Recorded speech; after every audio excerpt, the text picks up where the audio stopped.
get by. It resides between my eyes. Walked through the fire, came out better on the other side. See, life's like a beach if you find the sand. And right now, I feel like 100 grand. You are listening to Inspired Insider with your host, Dr. Jeremy Wise. Dr. Jeremy Weiss here, founder of InspiredInsider.com, where I talk with inspirational entrepreneurs and leaders. Today is no different. I have Chad Hason of Agency Atlas. You can check him out at agencyatlas.ca. And Chad, before I formally introduce you, I always like to point out other episodes of the podcast people should check out. Since this is part of the Top Agency series, I had Jason Swank on. Jason, you've heard me talk about him before. He started an agency, built it to 8 figures, then sold it, and then he started buying up agencies, and he runs a group of agency owners that mastermind together to help each other out, Agency 360. There's another good one, Chad, I'd iron garlic on. He runs videocasestory.com. He really only specializes in collecting customer stories for companies, right? So they hire him, goes in, creates a nice customer story, case study. He talked about growing up in an entrepreneurial family. His dad had a restaurant and they had live dolphins in the restaurant, which was kind of strange in itself. I got the creative juices flowing, but their restaurant, he lives in Orlando now, was in Milwaukee of all places. So imagine going in a restaurant and having live dolphins in Milwaukee. It's pretty interesting. And then Adee Clevitt was another good one. She focuses on SOPs for companies, done for you SOPs, all the non-sexy stuff that makes things run properly. She goes in. We geeked out on our favorite productivity software, tools, and all that stuff. So check those out and more on InspiredInsider.com. And this episode is brought to you by Rise 25. At Rise 25, we help businesses give to and connect to their dream relationships, partnerships. We do that by helping you run your podcast. We're an easy button for a company to launch and run a podcast. We do the strategy, the accountability, and the full execution. So kind of, Chad, we call ourselves the magic elves that run in the background and make it look easy for the hosts so they can create amazing content, create amazing relationships, and most importantly, run their business. For me, the number one thing in my life is relationships. I'm always looking at ways to give to my best relationships. And I have found no better way over the past decade to profile the people and companies I most admire and share with the world what they're working on. So if you thought about podcasting, you should. If you have questions, go to rise25.com or email us at support@rise25.com. And I'm excited to introduce Chad Hason. He's founder of Agency Atlas. He's been working, I won't age you at all, Chad, but working in agencies for a long time, but he's had his own agency for over a decade. Really they take an approach to full service, strategic, and innovative marketing solutions. They have clients from cannabis to vodka companies to IT to energy and many, many more. He's been doing this a long time. Chad, thanks for joining me. Well, thank you very much for having me. And he's got, if you're watching the video, he's got a pin for every occasion. So maybe we'll talk about that too. But just start off and tell us about Agency Atlas and what you do. Sure. So Agency Atlas is a mid-sized full-service strategic agency. We have everything from marketing to communications to advertising. We build tech and SaaS. We develop websites, but primarily we're here to tell stories. So we'll typically, you made mention to all the different industries that we touch on. The one unifying factor for all of those is they had an interesting story to tell.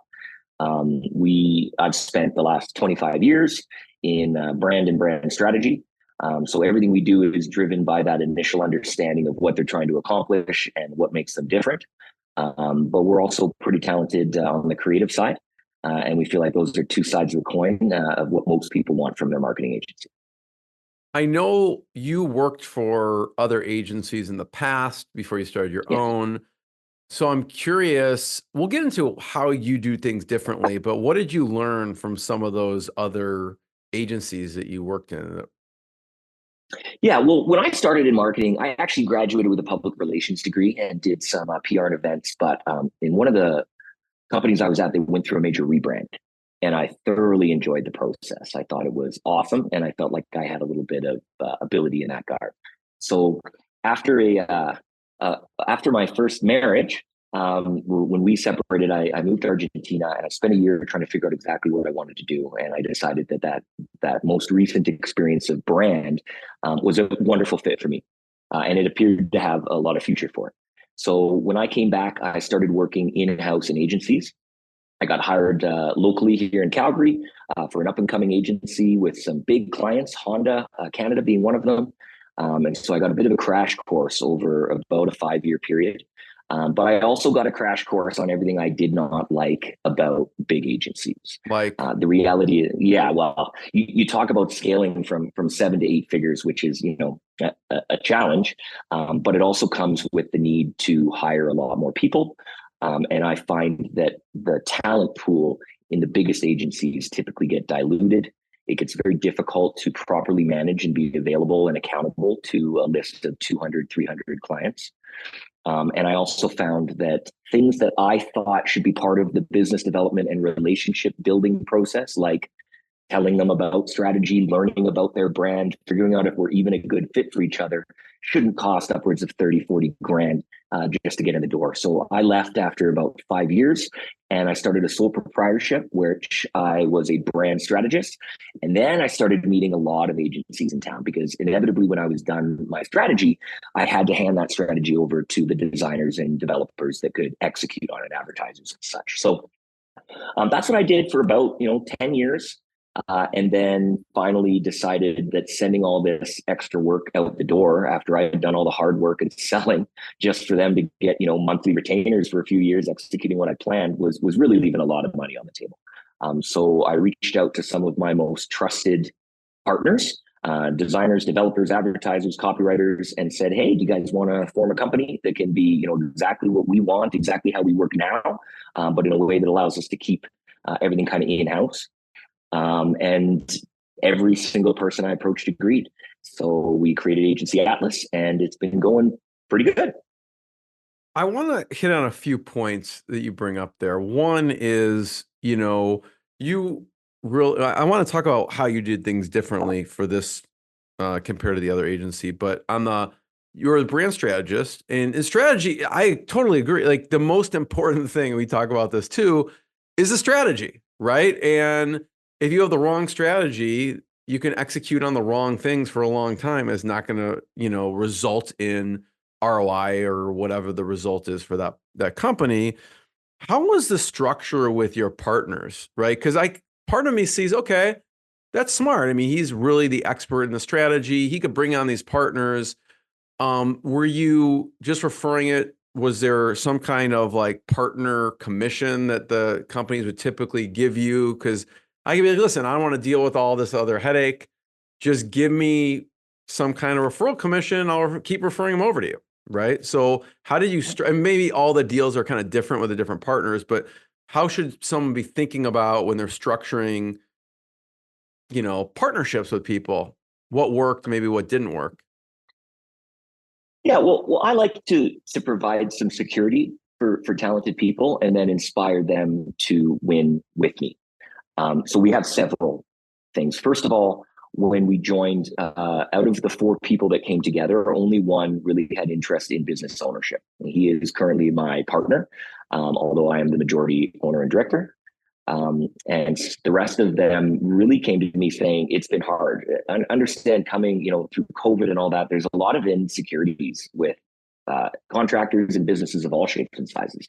The ability for me to pay them a salary that they could rely on, and then incentivize them for exactly what you said. Hey, you've got contact. If you bring in a client, then we provide you with payment for that referral, over the course of the first few months of having that client. As well, profit sharing is something that we've started to introduce. So in the first few years, we did bonuses. But now that we're getting a little bit bigger and our processes are getting a little bit tighter, all of our employees are connected to a profit sharing. Whether you are the most new and most junior or the most senior, we connect everything that you do to success that can be measured. Everything from billable hours to attitude to employee or client feedback. And that all feeds into a profit sharing model that we're actually launching in 2025, which keeps everybody motivated. The reality is I'm not a big business. I bootstrapped this. I went into, as any new business owner will tell you that isn't, sons of a multimillionaire, I went into significant debt to get this out. I've been very transparent with my team. They understand exactly where the money is and how much comes in. They understand that I'm not saving for my second beach home or my third Bentley. And we all rise together. So I've found that that's the best way to keep talented people motivated and happy. And that's been my model. Talk about the profit sharing, because I know before we hit record, you've thought long and hard about this, and you mentioned a few of them, but what are some of the factors that go into this? You mentioned hours, attitude. What are the other factors that you're thinking about when you constructed this profit sharing? Well, the factor that I thought about was, how do I motivate for success that doesn't just come out of my pocket right out of the way? I've had enough experience in business to know that giving somebody a huge bag of money right up front is not a motivator. It might be a reward for them to come over to you from somewhere else, or to inspire to come join you in the first place. But the real motivators are a reflection of the successes that you have. It took us a while to figure out the metrics and measurements. But again, if I have an employee that I'm paying, let's say $100K to, plus their benefits, plus their share of the rent, plus the snacks, plus the parties, plus everything, that number isn't $100K. It's more like $150K. And when you realize that, you have to work backwards to explain to them, if I'm going to pay you $150K, I'm not running a charity. I need to make, standard businesses to make at least double that off of you. I can show them what we build them. I can fill their plate with hours. And if they're able to deliver at a standard that allows me to achieve my goals, well, then I share those profits with them. So they're not lazy. And again, if I do have some employees that they just want to come in, they love the fact that it's flexible. They can work from home. They can work here. They deliver the standard of hours that's been expected of them, and, a little bit extra, but they're not looking to make a ton of extra money or really, grow in the company. They're, a designer or a copywriter that's building a family and just kind of has something on the side, and they don't even know how much longer they're going to be working. So we're comfortable for them as well, but we recognize the people that also want to learn here. So the profit sharing model allows them to learn a business, understand what goes into it behind the scenes. And it really takes away a lot of the, woe is me, why am I not making more money? I firmly believe that leaders eat last, and that transparency allows them to show exactly what's left over at the end of the day, but also a path for how they can get more money. So that's been my approach. And to be very fair, I got this off a book that I read a little while ago that another agency owner told me to read. I was just incredibly inspired by it. So this isn't new. And I want to be fair. It's not a model that's been working for 10 years and kicking butt, but in the interest of our culture, I think it's a wonderful fit. Talk about, what was the book, and are there any other books that you recommend from Sure. business perspective? So the book, The Great Game of Business by Jack Stack, is the book that I wrote that really kind of breaks this down. Again, this has been around for decades. It's not anything new, but it's a great book. Yeah. I think you could even go, and I think you could even go to one of their meetings. I think he said in the book, if you go, they have like an all hands meeting where they share everything. I think you can actually go to that from their company. I don't know if that's still I saw that in existence. I mean, it's the fourth edition of the book, so I'm not sure if that's current, but yeah, I did see that. Yeah. So Great Game of Business, fantastic. What other ones throughout your business career have been helpful for you? Oh man, I read a book called Wait that really affected me. There's another, and basically the concept of it was just, it really drilled down into athletes and how, like a tennis player or a baseball player, two of the hardest things to do is connect on those, 100-mile-an-hour balls spinning in whatever direction coming at you. And what really differentiates the winners from the failures is that ability to wait that extra little minuscule amount of time to deliver properly. The biggest failures I've had as a leader are reacting emotionally, reacting too quickly. Part of my strength, I feel, or what people appreciate about me, is my availability and my quick responses. But there's a time and place for that. And making big decisions, certainly ones that affect, 15, 20 of your employees, is not something that you should take lightly. So it really taught me to take a minute and calm down. And then Is that one There wait? was Is it called The Art and Science of Delay? Is that the right one? It is. Yeah. Okay, I think there's a cool. dog on the front even. Like Yes. it's wonderful. Yep, love it. Yeah. Frank Yeah. Partnoy is the author. Yeah, Yeah. awesome. And then I read another one. I think it was Malcolm Gladwell a little bit. And the name of it, I have to look on the shelf here. The name of it, but it was basically I know there's how to, Blink. He's got David oh, and Goliath, and no, it was about meeting a bunch of people that you're going to think are stupid because they communicate in a different way than you do. And so it really broke down, and we've all been through the Myers-Briggs and like Outliers, all these things. talking to strangers, talking to strangers. Talking to strangers, Okay, talking to strangers. Yeah, I got it. really like that. So I'm in the communication business, but just like any other married man, I have trouble with communication at home with my wife or with my children or, with my, Right. well, let's make it a little bit topical with my Trump followers versus my Kamala followers. Like you got to kind of adjust how you communicate with people in the interest of getting anywhere. And it can't just be yelling louder or driving your point home in a way that you do it. So I'm in business development. I'm in management of people. The ability for me to truly understand that just because they don't communicate like you do doesn't mean they don't have huge value to contribute to your team, even in leadership. So it breaks it down into four. I was able to identify who I was. I was able to bring that back to the team. We were able to sit around a table and kind of decide what everybody was, and then really just say, and so because of this, this is the type of communication I like. This is what motivates me. This is what shuts me down. Are we perfect? No, but have a lot of the petty disagreements and she's just not cool, or I can't work with this person. We've seen a lot of it go away. Having said that, my team, I just can't say enough about my team. I don't have a lot of challenges. I'm really just fine tuning and polishing. But again, anytime I read a book, and I try to read one every couple of weeks, I bring what I've learned to the team. Love it. Chad, thanks for sharing that. I think it's the only Malcolm Gladwell book I've not read, Talking to Strangers, so I'm going to have to check it out. So thanks for It's a mentioning good one. that. What did you want to do differently from the other agencies you worked in? I wanted to be involved. In every agency that I worked in, there was a leadership team and then there was an execution team, and the disconnect was borderline disgusting. I did not work in an agency where there wasn't some bloated CEO rocking Prada, driving a Bentley, wearing a three-piece, but then also asking juniors to edit their emails for them. You'd hear them on podcasts talking about how successful they are, but the reality is they couldn't connect to a single thing they'd actually done. Now, having said that, I've reached out since I became a CEO to 4 of my previous CEOs and took them out for lunch to just apologize for the fact that I had no clue what a CEO actually did. Okay. So my opinions of their, the disconnect and not doing anything, they were doing a wonderful job of admin. They were doing a wonderful job they were doing a job of people management, which is really difficult.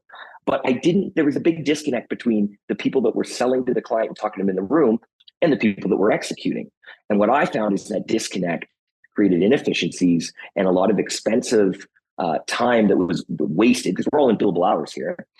I didn't understand why, as a sole proprietor, I couldn't be the one to sell, execute the strategy, and then communicate to the rest of the team exactly what we're going to do. And that's exactly how our agency is run.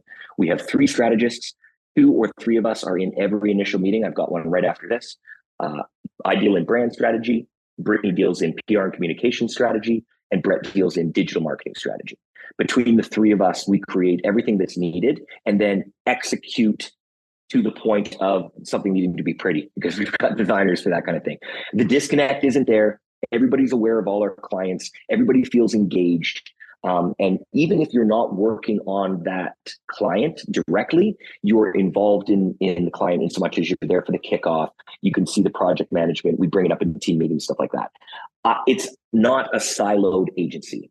I also don't have a big corner office. I'm taking this call from the boardroom. We have several breakout rooms with couches and screens and phones and stuff like that. But if you come to my agency, 1,000 square feet is dedicated to just my 12 teammates sitting side by side. You wouldn't be able to walk in and figure out who's the boss and who's the most recent hired. And I find we get excellent work done that way. That was the big difference that I wanted to do, was let's be a small boutique style agency where everyone's invested and everyone's involved. And there's not a bunch of closed door meetings with leadership where you have no clue where you stand. That's really the big thing. So it sounds Oh, like, one more thing. yeah, go Can ahead. I say one more thing? There was a CEO over COVID that made an announcement that he was going to take like a $5 million pay cut or whatever, so that he could pay every single one of his employees 70K or more. Are you aware of this guy? He was pretty big in the news. They just did an update of him like a couple weeks ago, and surprise, surprise, paying people what they deserve and a wage that they can live on.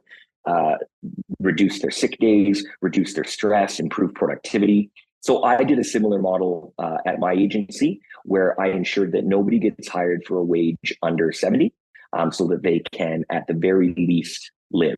Now, has that allowed me to bring a big bag of money home for my wife in the first year of the agency? Well, no, it was a bit of a struggle. But is my team ridiculously loyal and committed? Yeah, we have very little turnover. Everybody's pretty happy here. I think we check in regularly. So I think that's something I wanted to do differently too. When you come in here, I do not negotiate to get you down to 45 or 50K to work. We're all adults here, and you started a wage that you could be proud of and live on. So it sounds like, I mean, the you didn't love the hierarchy that was going on in some of these agencies, and there was that disconnect. There is a misconception on CEOs in general sometimes where, well, what is that person even doing, right? But what did you Stressing. learn? What did you learn from some of those people that you worked for on being a better CEO after the fact? You're like, okay, you were actually doing things behind the scenes that I didn't realize. What did you learn about being a better CEO? I learned about everything that goes into keeping a business open. So, working with accountants, working with lawyers, working with landlords, working with cleaners, like it's really just an exercise in managing people and being a cheerleader for your team, which is the best CEOs, I think. They recruit the best talent and they get the hell out of the way. Um, I always view that as, oh, they're making the most money and they're getting someone else to do the work. What I didn't look at is the first few years of starting a business. There's nobody super comfortable. Even if you're getting some funding, you owe those people either money or they get to influence your business. Hiring can be incredibly difficult. Letting people go, again, every single person I've let go has been in the best interest of my team and my clients. Nobody has ever been surprised, and no team that I've had has ever cried once we've let somebody go. It's usually okay, good, and then we try to do that quickly once we understand that there's no fit. So, On recruiting the best, you mentioned, yeah, Chad. I know culture is very important to you. Talk about the hiring process at Agency Atlas. sure. So I've stopped hiring strangers straight up. I typically only hire people that I know or someone else knows and recommends to me. I've found that resumes are absolute bullshit. And I've learned to hire slow and fire fast. So, and it's not a reflection of their talent. It's more of a reflection of their fit. We say two things here. We've got a sign up here. It says the two things you need to be successful at Atlas. You got to be talented and you got to give a shit. And if you can do those two things, you'll be a wonderful fit at Agency Atlas. But the reality is, the talent thing is easy. Here's my portfolio. I've been doing this for 10 years. Can I design a pretty picture? Yes. Can I write a wonderful story? Of course. Can I develop a website? Yes. But how you do it, what your approach is, how you view a call on Friday afternoon when you've got better things to do, but the client clearly has a need. I don't chain people to their desks, but I certainly chain them to our clients.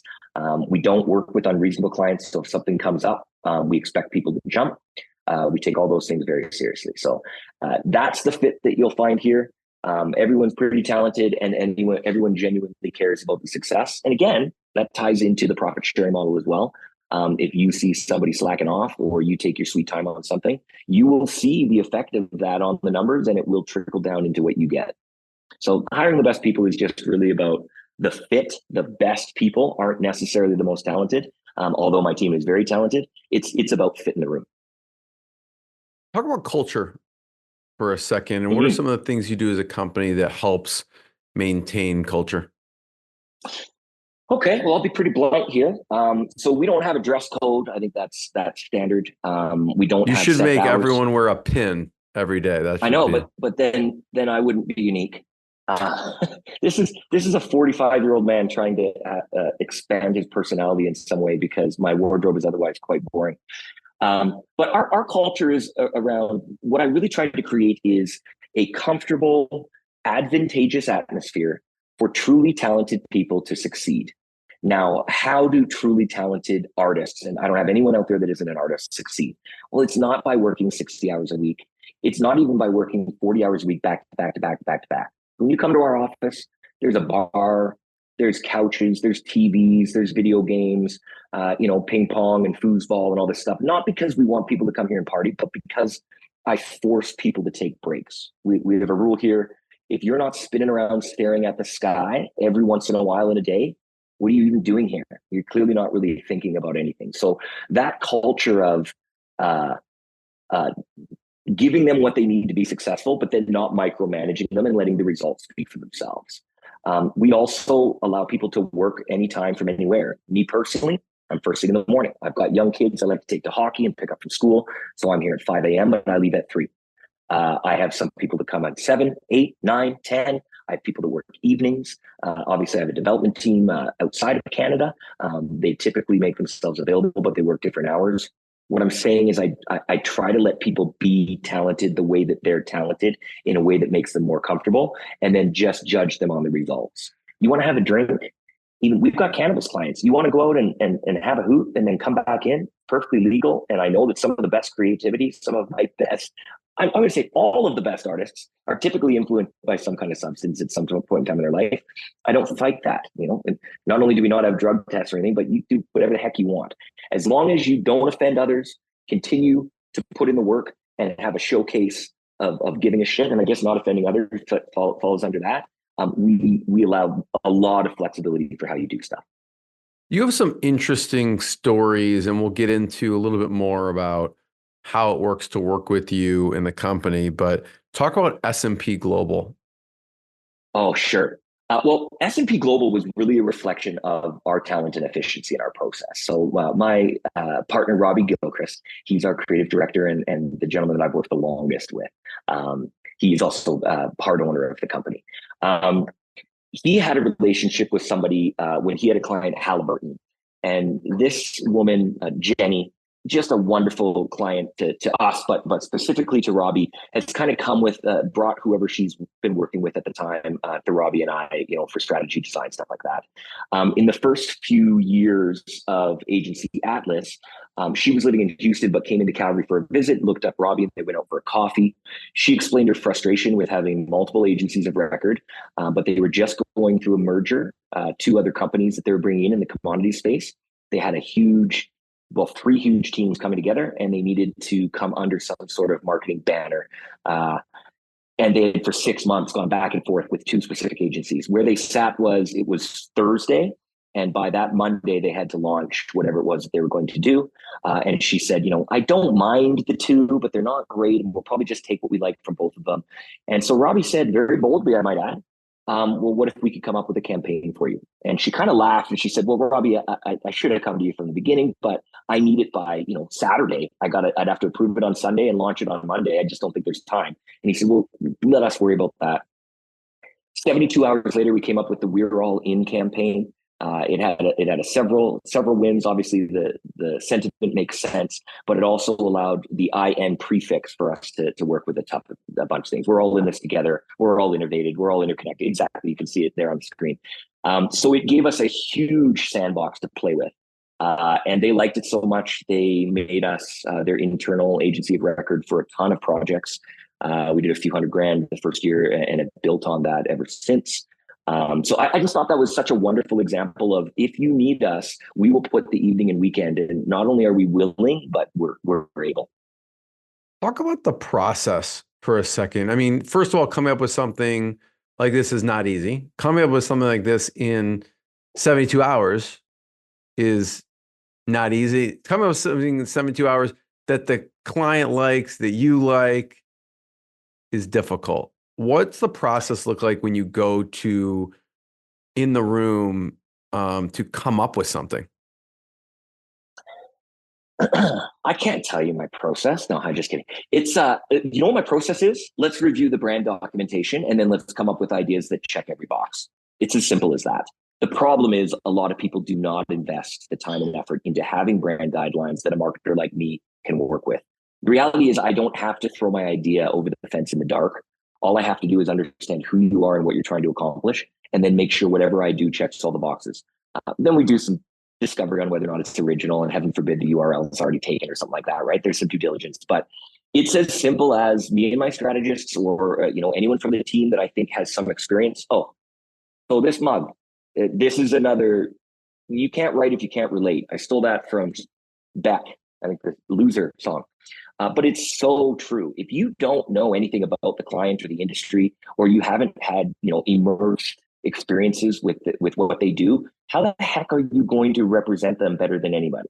So we really try to pull from our team and from external, anyone that I have that's got experience. We've got a tourism client. Well, I'm going to go to my Skull network and bring some tourism experts. We've got a beer or cannabis. Well, I'm going to go and talk to some of the people that I've met in that industry and make sure that we get their feed. If I can get the insight I need and I can get the brand guidelines that I want, and I already explained to you that we're incredibly creative, it's not tough. You know what's tough? Building a house. But again, the people that build a house, if they've got a good process, would tell you that it's not that hard. And you also did talk about the Taboo show. Oh, yeah. So I actually met Daryl, who runs the Taboo show. So for those that don't know, the Taboo show is a national, I think it's just in Canada, but it's pretty much all the provinces. And it's just a sex show, exhibitors. I didn't even know. Yeah, stuff like that. So one of the things I do when I hire people is I ask them to check the boxes of clients that they wouldn't be willing to represent. There's only really this is it right here. That's it right there. Yeah. There's only a couple things that I refuse to represent. Obviously, I'm not interested in ignorance or racism, and I'm not a big fan of cigarettes. So those are the two things that, because I own the company, I've just already checked those boxes off as no-goes. But literally everything else, as long as they have a story to tell, is something that we were willing to consider. So when these guys came to us, admittedly, they had just handed their money over to general media bookers. I won't throw them under the bus right now. But for the money that they were spending nationally, they were not getting the return that they wanted. And frankly, all of their ads looked like, the back of a magazine that I'm sure you've never seen, but some of us saw in the 90s that we found in the woods, or our older brother showed us, that kind of feedy ad, the Craigslist feel. And their attendance, we felt, was suffering based on the message that they were sending. So what you're showing right now is a website that we fine-tuned but did not create from scratch. We're actually creating a new one from scratch. What we've done is all of their advertising. So we've got a multi-$100,000 spend going across Canada, and we've tried to attract the everyday freaks to this. Not just the people that are out partying at 3 a.m. and wear their inks on their sleeve, but the moms and dads and couples, and even like elderly folk, or specific communities like LGBTQ that were kind of tacked on the side but never really focused on. We managed to break their audience group. Instead of just saying people that want to have sex, we broke it down into several audiences and got real specific in the messaging. But we also had fun with it.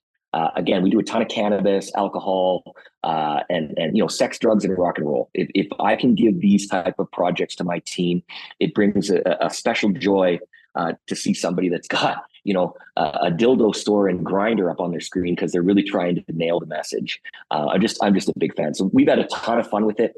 Sales, even in the first couple months, have been wonderful to see. And I'm really looking forward to showcasing this as a case study at the end of the year of what you can do when you genuinely give a shit about your messaging.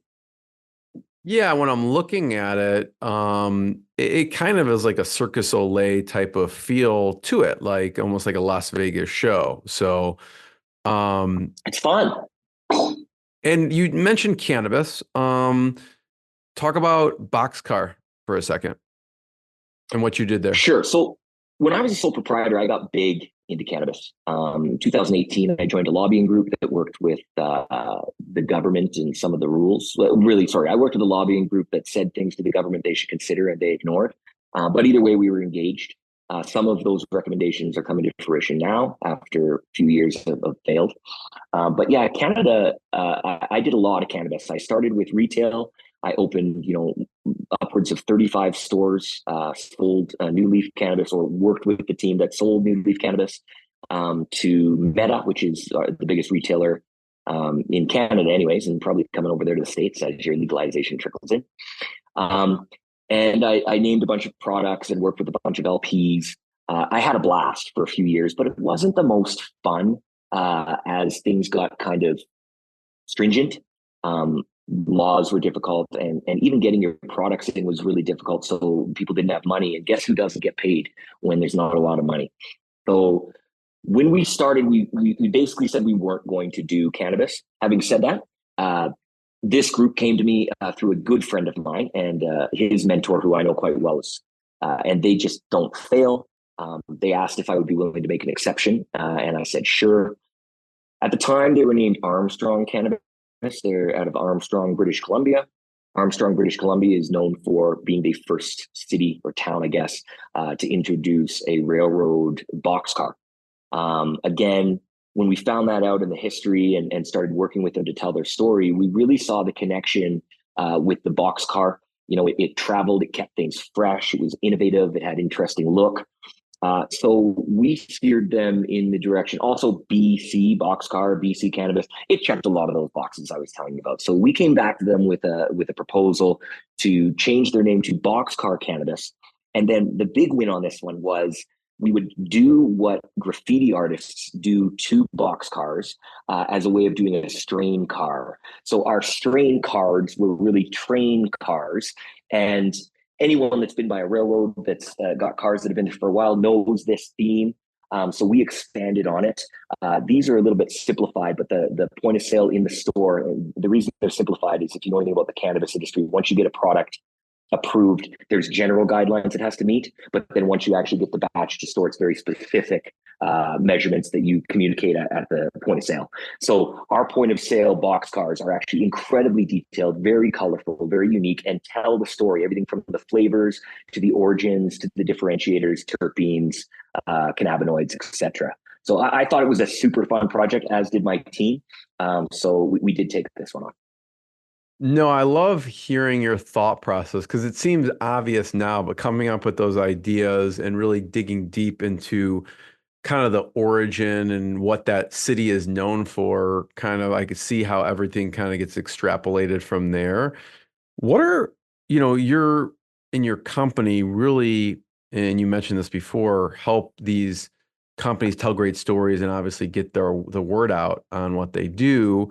What are some of the mistakes you see companies making on telling their story? Because when they're coming to you, you're dealing with, okay, maybe they just named it after the city, right? And they haven't thought beyond that. What are some of the mistakes you see that you have to, fix or improve on? Short-sightedness, I think, is the biggest one. A lot of people really enjoy marketing. It's fun. It's pretty pictures. It's, the realization of everything that's been in my head. And now it's something I can proudly wear on my shirt or jacket or badge, and everyone knows what we are and that we exist. But what they don't typically do is look into the next 5 years of challenges that they're going to face. So I touched on it earlier. It starts as simple as, is this unique? Or are we going to get down the path and find out that our name is actually taken by someone else? I'll give you a wonderful example. Peloton is one of our clients, but it's Peloton Energy Services, not the Peloton bike brand. And the reality is Peloton Energy Services have been around 20 years longer than the Peloton bike brand. Now, I'm not going to say that our Peloton is more recognizable than their Peloton, but I can tell you that their Peloton brand had to make a ton of submissions. They were not able to get the URL. In fact, they've offered, I think, upwards to $1 million to get peloton.com, but they can't get it. There's some messaging and trademarking situations that they have come up against that they can't deal with. So again, it's as simple as understanding what's already out there and making sure that you have a path to success. The second one is people just not investing in a proper strategy. Now, one of the ways that we make that easy is we don't charge a ton for that original strategy. If you're willing to come in and get engaged, that's part of the relationship build. If you see how we did that process that I just walked through and you like it, you're going to be sold. And my money comes from the long-term relationship, not from the, hey, pay me to see how I think. So that's typically what I see is agencies are like, they come in and say, well, we have 50 grand. We don't want to spend any of it on strategy and you're not doing strategy for free. So let's just dive in. And then 6 months later, they're backtracking. So that's the biggest challenge. I don't like to crap on other people's work. I find if somebody really truly takes time to figure out their brand, regardless of who they work with, it's probably going to be pretty good. The people that come to me that aren't doing well are ones that completely skip that process. Yeah, I could see here. I'm looking, Chad, on Peloton.com and didn't realize, this is a oil and gas energy. There's data management stuff that owns this. Yeah, they're a great company too. We just got started with them a little while ago. We did their, I did an internal staff onboarding document for a friend. They saw it, they liked it. It kind of had a humorous, fun approach. So we did that for them. And then they saw how we work. And a year later, they approached us and said, let's give you a ton more business. So that's a really exciting one for us this year into next year. I love it. First of all, Chad, I just want to be the first one to thank you. Thanks for sharing the journey, the lessons, and the stories behind it. I want to encourage everyone to check out agencyatlas.ca to learn more and more episodes of the podcast. And we'll see everyone next time. And Chad, thanks so much. Thank you so much. Thanks, everyone. What I got, you can't buy. It resides between my eyes. Walked through the fire, came out better on the other side. See, life's like a beach if you find the sand. And right now, I'm feeling like 100 grand.